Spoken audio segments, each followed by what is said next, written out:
ইন্নাল হামদুলিল্লাহ নাহমাদুহু ওয়া নাস্তাইনুহু ওয়া নাস্তাগফিরুহু ওয়া নাউযু বিল্লাহি মিন শুরুরি আনফুসিনা ওয়া মিন সাইয়্যাতি আমালিনা মান ইয়াহদিল্লাহু ফালা মুদিল্লা লাহু ওয়া মান ইউদ্লিল ফালা হাদিয়া লাহু আশহাদু আল্লা ইলাহা ইল্লাল্লাহু ওয়াহদাহু লা শারীকা লাহু ওয়া আশহাদু আন্না মুহাম্মাদান আবদুহু ওয়া রাসূলুহু আম্মা বা'দ ফাইন্না খায়রুল হাদিস কিতাবুল্লাহ ও খায়রুল হাদি হাদি মোহাম্মদ সাল্লাল্লাহু আলাইহি ওয়াসাল্লাম ও শাররুল উমুরি মুহতাসাতুহা ও কুল্লু মুহতাসাতু বিদআ ও কুল্লু বিদআতুদ দালালা ও কুল্লু দালালাতুম মিন্নার আউযু বিল্লাহিস সামিউল আলিম মিনাশ শাইতানির রাজিম রব্বি ইশরাহ লি সাদরি ওয়া ইয়াসসির লি আমরি ওয়াহলুল উকদাতাম মিন লিসানি ইয়াফকাহু কওলি রব্বি ইয়াসসিরু ওয়া লা তুয়াসসিরু ওয়া তাম্মিম বিল খায়র।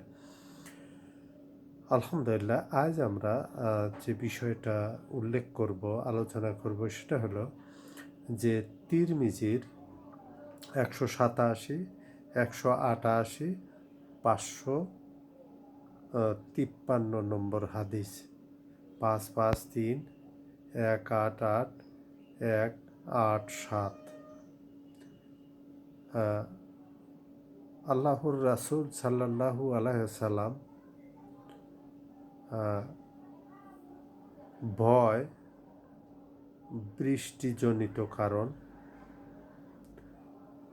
ছাড়াই জোহর, আসর ও মাগরিবেশা নামাজ জমা করতেন। সাধারণত ইবনে আব্বাস রাদিয়াল্লাহু আনহুকে প্রশ্ন করা হলে এরূপ করার পিছনে তার কেন করলেন, এটা কোনো কারণ ছাড়া, কারণে তো অবশ্যই হবে, যদিও আমরা তা করি না, আর অনেকেই করেই থাকি। সমস্যা এখানে। উদ্দেশ্য কী ছিল? তিনি বলেন, উম্মতের অসুবিধা হ্রাস করার জন্য তারই উদ্দেশ্য। আসলে যদি কোনো কারণ না থাকে, কারণ তো অবশ্যই থাকে, মানুষের মন মানসিকতা, মানুষের মেন্টালিটি, মানুষের চিন্তা ভাবনা এবং বিভিন্ন কারণ থাকতেই পারে। শরীর সুস্থতা, বৃষ্টিবাদল ছাড়াও মানুষের এক ধরনের অস্বস্তিবোধ, অতি গরম, অতি শীত, অথবা বিভিন্ন রকমের টেনশন, পারিবারিক, সামাজিক এবং রাষ্ট্রীয় বিভিন্ন রকমের কারণ থাকতেই পারে।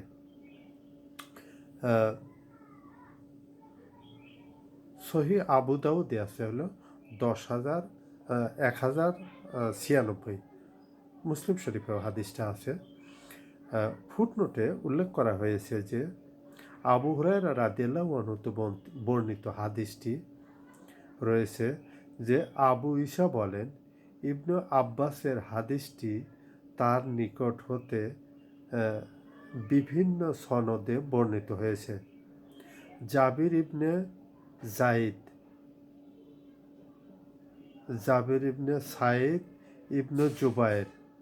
ইবনে জুবায়ের এবং আবদুল্লাহ ইবনে শাকিক ও এ হাদিসটি তার নিকট হইতে বর্ণনা করেছেন। ইবনে আব্বাসের সূত্রে নবী করিম সাল্লাল্লাহু আলাইহি সাল্লাম বর্ণিত হয়েছে যে ভিন্ন রূপে বর্ণিত হয়েছে। জামে আর তিরমিজি হাদিসটা 187, এই হাদিসটা আর কি অ্যান্ড্রয়েড অ্যাপেও আছে হাদিসটা। যাই হোক, আসলে কোনো না কোনো কারণ থাকতেই পারে, কারণ ছাড়া তো কোনো কিছু হয় না। সুতরাং এটা নামাজ জমা করার যে বিষয়, আমরা অনেকেই জমা করি না, এটাও কিন্তু রাসূল সাল্লাল্লাহু আলাইহি সাল্লামের একটা সুন্নত।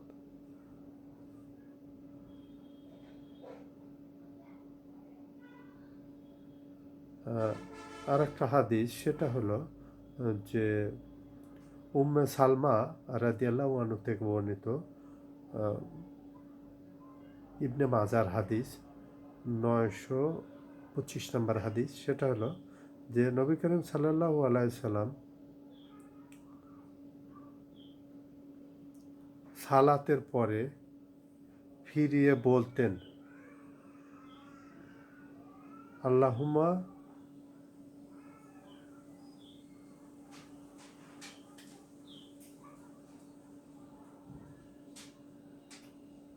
সালাম ফিরে মুক্তাদির দিকে ফিরে বলতেন, আল্লাহুম্মা ইন্নী আসালুকা ইলমান ইলমান নাফিয়া নাফিয়া রিজকান তাইয়্যিবা ওয়া আমালান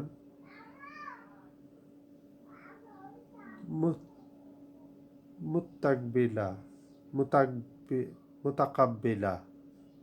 হে আল্লাহ, আমি আপনার কাছে উপকারী জ্ঞান, পবিত্র রিজিক ও কবুল হওয়ার যোগ্য কর্মতৎপরতা প্রার্থনা করি।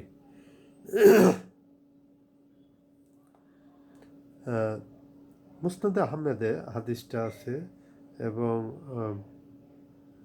মুসনাদে আহমেদে কয়েকটা আছে, 25,982, 26,062, 26,160, 26,191। তাহকিক তাবরি তাহকিক মানে আলবানী রহমতুল্লাহ তার তাহকিকে এটা সঠিক বলেছেন। সুনান ইবনে মাজায় 925 নম্বর হাদিসটি সহিহ।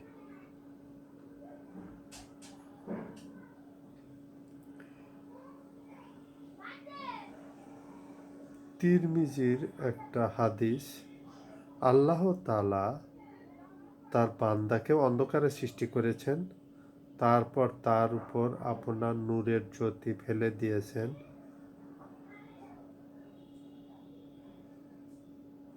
আচ্ছা, এখানে সূরা আরাফের 178 নম্বর আয়াত,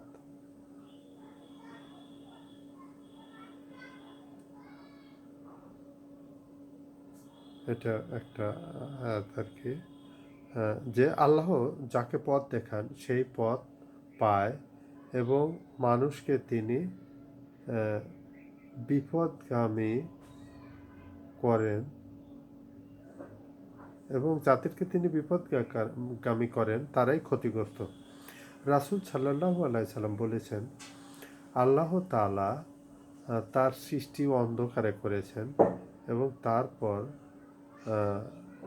সেসবের উপরে নূরের জ্যোতি ফেলেছেন। যার উপর সে জ্যোতি পড়েছে সেই হেদায়েতের উপরে আছে, আর যার উপরে জ্যোতি পড়েনি সে পথভ্রষ্ট। এজন্য আমি বলি, আল্লাহ জ্ঞানের উপর লেখা কলম শুকিয়ে গিয়েছে। তিরমিজির 2642 নম্বর হাদিস, আল্লাহ তাআলা এখানে বলেন যে যাকে তিনি সুপথ প্রদর্শন করেন তাকে কেউ পথভ্রষ্ট করতে পারেন না, আর যাকে তিনি পথভ্রষ্ট করেন এমন কেউ কোনো শক্তি নেই যে তাকে সুপথে নিয়ে যায়। আল্লাহ যা চান তাই হয়, আর তিনি যা চান না তা হয় না।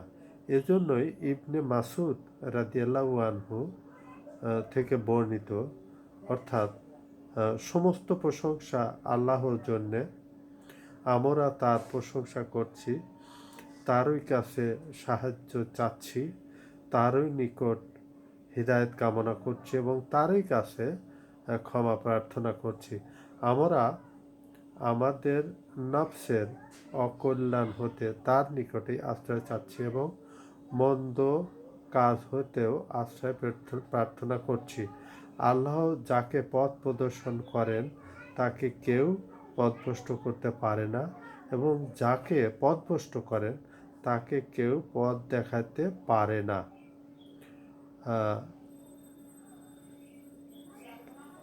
আমি সাক্ষ্য দিচ্ছি যে আল্লাহ ছাড়া কোনো মাবুদ নাই, তিনি এক, তার কোনো অংশীদার নেই। আমি আরও সাক্ষ্য দিচ্ছি যে মুহাম্মদ সাল্লাল্লাহু আলাইহি সাল্লাম আল্লাহর বান্দা ও রাসূল। হাদিসটি ইমাম আহমেদ রহমতুল্লাহ আলাইহি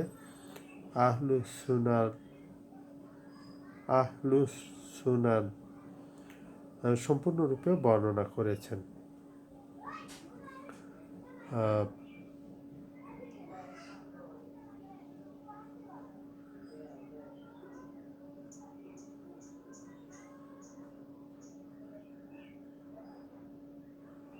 আরেকটা হাদিস, সেটা হলো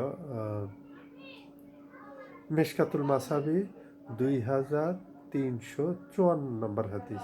আবু হুরায়রা রাদিয়াল্লাহু আনহু থেকে বর্ণিত যে তিনি বলেন, রাসূল সাল্লাল্লাহু আলাইহি ওয়াসাল্লাম বলেছেন, আল্লাহ তাআলা জান্নাতের তার কোনো নেক বান্দার মর্যাদা বাড়িয়ে দেবেন।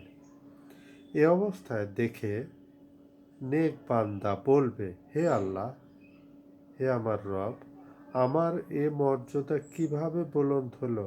তখন আল্লাহ তাআলা বলেন, তোমার সন্তান সন্ততি তোমার জন্য মাগফিরাত কামনা করার কারণে। মুসনাদে আহমেদের হাদিস। ফুটনোটে ইবনে মাজাহ 3000